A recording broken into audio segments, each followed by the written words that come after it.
చంద్రబాబు దెబ్బకి కేంద్ర పిఎస్యులు పారిపోతున్నాయి. తాజాగా మరో భారీ ప్రాజెక్ట్ ఏపీ నుంచి ప్యాకప్ కానుంది.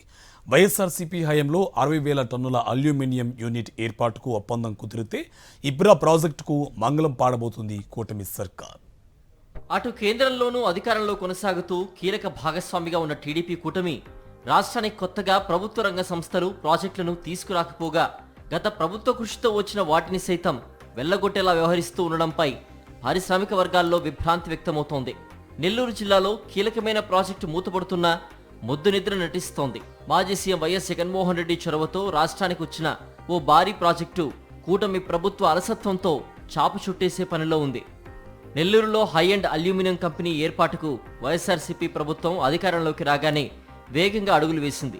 కీలకమైన 2 కేంద్ర ప్రభుత్వ రంగ సంస్థలు నాల్కో, మిథానీ కలిసి నెల్లూరు జిల్లాలో 5,500 కోట్ల పెట్టుబడి అంచనాతో ఏడాదికి 60,000 టన్నుల అల్యూమినియం ఉత్పత్తి సామర్థ్యంతో యూనిట్ స్థాపించేలా వైఎస్ జగన్ సమక్షంలో ఒప్పందం కుదిరింది. నాల్కో, మిథానీ కలిసి 2019 ఆగస్టులో ఉత్కర్ష అల్యూమినియం ధాతు నిగమ్ లిమిటెడ్ పేరిట భాగస్వామ్య కంపెనీని ఏర్పాటు చేశాయి.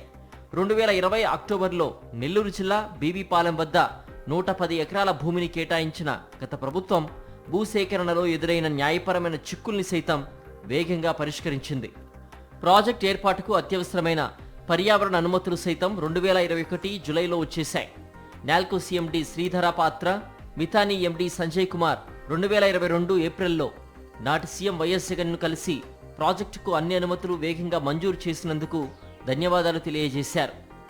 అయితే ఇప్పుడు పలు కారణాల రీత్యా ఈ ప్రతిపాదనను ఉపసంహరించుకుంటూ త్వరలో తుది నిర్ణయం తీసుకోనున్నట్లుగా నాల్కో ప్రకటించింది. 2024-25 వార్షిక నివేదికలో ఈ విషయం నాల్కో స్పష్టంగా పేర్కొంది. అంటే ఈ ప్రాజెక్టుకు త్వరలోనే మంగళం పలకబోతున్నారని, రాష్ట్రం నుంచి ఒక భారీ ప్రాజెక్టును తరిమేస్తున్నారని అర్థమవుతోంది.